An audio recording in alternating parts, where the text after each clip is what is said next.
फुलंब्री तालुक्यातील पालफाटा परिसरात सोमवारी सायंकाळी भरधाव वाळू वाहतूक करत असलेला टिप्पर अनियंत्रित झाल्याने विजेच्या रोहित्रावर जाऊन आदळला होता।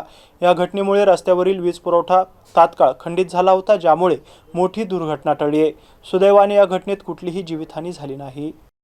या अपघातात टिप्पर चालक सुधाकर मधुकर जुमडे हे वाहनाच्या केबिनमध्ये अडकले होते। यावेळी स्थानिक नागरिकांनी तत्परतेने 2 जेसीबीच्या मदतीने तासभर प्रयत्न करून त्यांना सुरक्षित बाहेर काढले। त्यांच्या पायाला गंभीर दुखापत झाली असून त्यांना उपचारासाठी घाटी रुग्णालयात दाखल करण्यात आले। त्याचप्रमाणे साथीदार क्लीनर संतोष हरिभाऊ निकाळजे यांना काचा लागल्याने त्यांच्यावर उपचार सुरू आहेत। या घटनेची माहिती रात्री उशिरापर्यंत पोलिसांना देण्यात आली नव्हती। या घटनेमुळे परिसरात खळबळ उडाली असून नागरिकांनी मदत कार्य केले। मात्र वाळू वाहतूक करणारे हायवा चालक यांची स्पीड ही अमर्याद असते। त्यांना इतर वाहनाशी किंवा व्यक्तीशी जसं काही घेणं नाही। रोडवर फक्त आमचं राज्य असल्यासारखे हे वाळू माफिया भाईगिरी करताना दिसून येत आहेत। नेहमी वर्दळ असलेल्या पालफाटा या ठिकाणी घटनेच्या वेळी कोणीही नसल्यामुळे मोठी जीवितहानी टळली आहे।